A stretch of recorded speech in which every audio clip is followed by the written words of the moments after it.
Go for it. Okay.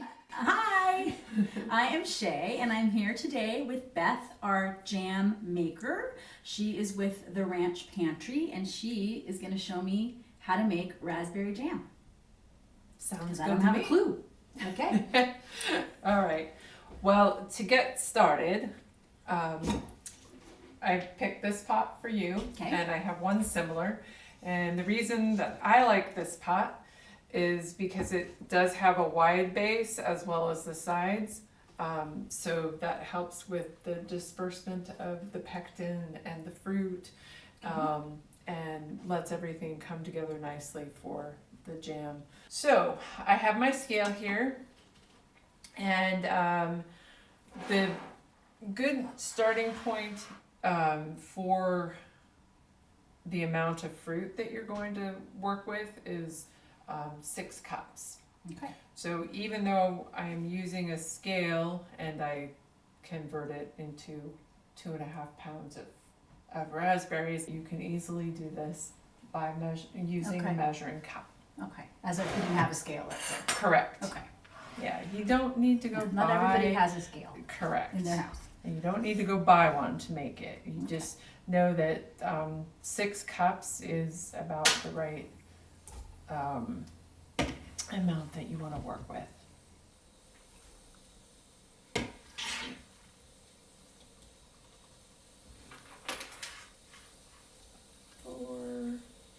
Okay, so now that we have this going and that beeping, it's the Instant Pot in the background. Okay. Next, we're going to get our pectin and then our sugar ready. So in this recipe, it's 6 cups of fruit, and then we're going to use 1.75 ounces of pectin, which is the amount of the box of pectin that you buy at the Okay. store. The little Yes, size? Okay. the little size that costs a small fortune. When you make jam a lot, you buy pectin in bulk. Okay. And I make it a lot. Now, We're gonna do 1.75, oops, that is over, 1.75. ounces.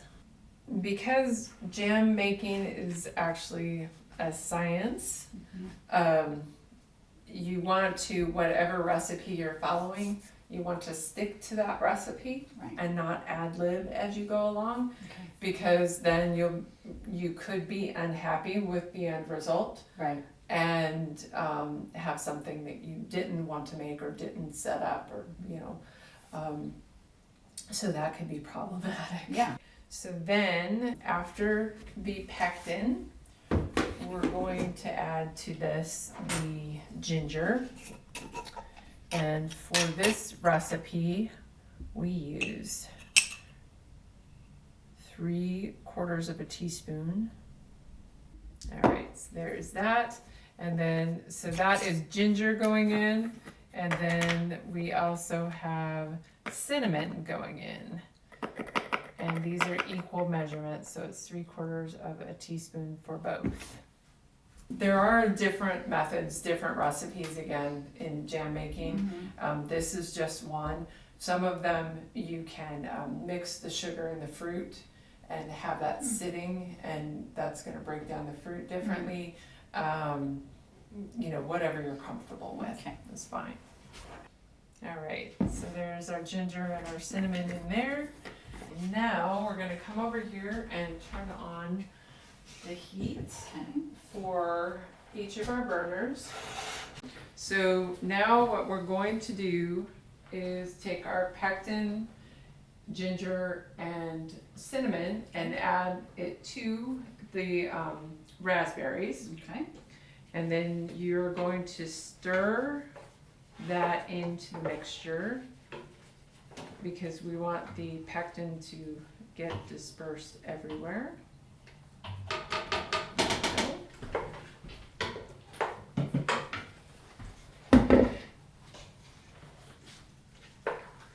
That smells amazing. it really goes through a nice little transformation from, you know, the raspberry itself, then adding the ginger and the cinnamon. And then at this point, we also have one more ingredient to add, and that is lemon juice. The reason for adding the lemon juice is to help stabilize the jam. Okay. The reason that we are not using fresh squeezed is because there is too much variation in the fresh squeezed lemon. This is where consistent. this is consistent. Okay. And you should probably not do what I just did, which is pour the lemon juice into the spoon over, because if anything happens, you could end up with more lemon juice in your mixture than in your jam that you want. Okay, and we're on, you said it's kind of like low-ish heat, or? Yeah, because we're using an electric stove, you also, like, it's easy with gas to control the flame and the amount of flame. Electric, once you get it warmed up and to your right temperature that you want, you don't want to go too high, because then if you try to adjust it down, it's not going to go as easily. Fast enough. Yes, Got it. and Okay.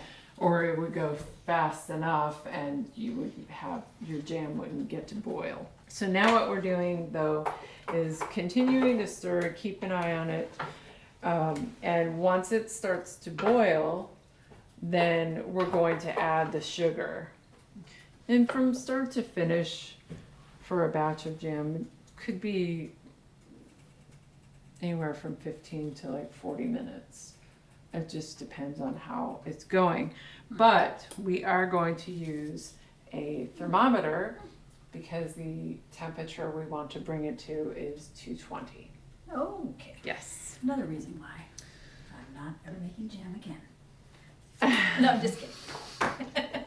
It's a I've got plans process. for It you. is a big process. Yeah. See, this is what I do. No, that's why we have you do it. It is fun to actually Yeah. watch it happening. Well, and then the best part of all is eating something that you've made. Yeah. Or giving it as gifts to your From family and the friends. field to the. Exactly. And it's from your fields to, Yeah. you know, Yeah. That's cool. yeah. For the amount of sugar that we're adding to this recipe, it is 4 cups of sugar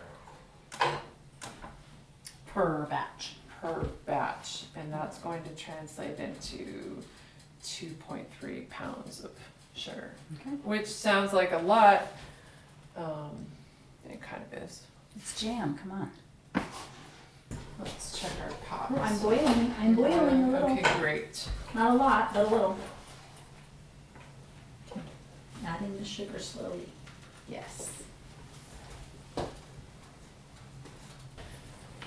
And adding it slowly will help, as well as stirring, will help prevent having lumps or pockets of sugar in there. It's very relaxing. It It's is. fun. And like in the summer months where my house is, it will be really hot. Right. And so I will make jam much later in the evening Oh, okay. and have the house smell amazing. Yeah. All that great, delicious fruit, and then wake up in the morning and have jam with the bread. Yeah. You're in the shot. Uh-huh. Come and look. She's making I'm making jam. Wow. It just You are. smell, right? It smells really good. Yeah, that's so good. You guys have fun making that raspberry jam because it looks amazing. That's Thank right. you. My arm's getting tired. You're doing good.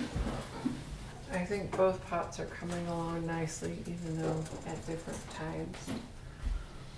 For today's jam making session, I'm using the Instant Pot to sterilize jars.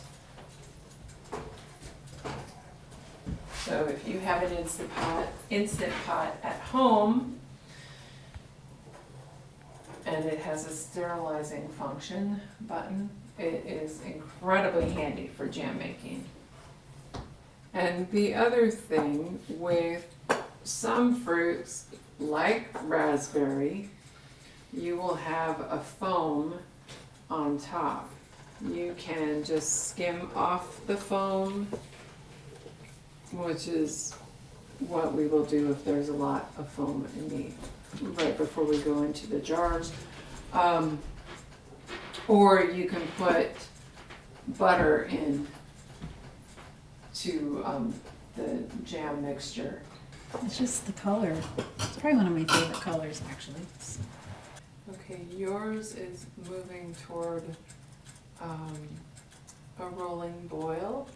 So go ahead and give that a stir, Okay. and then I'm going to take its temperature.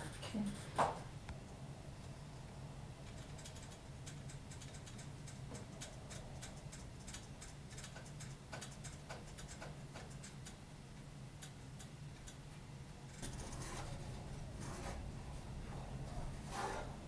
So right now I'm taking off the foam from the raspberry jam.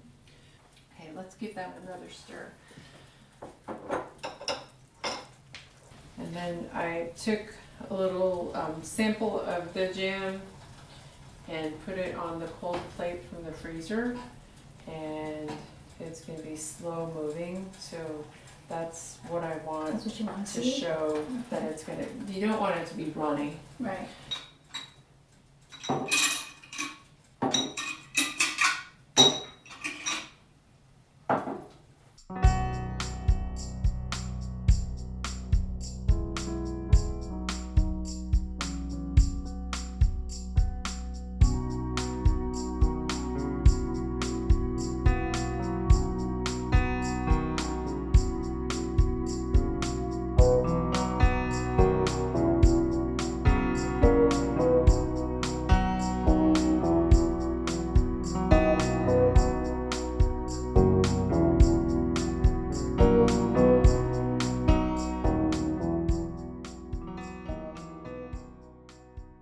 And then these are going to set overnight, and you want them, 24 hours for your jam to completely set.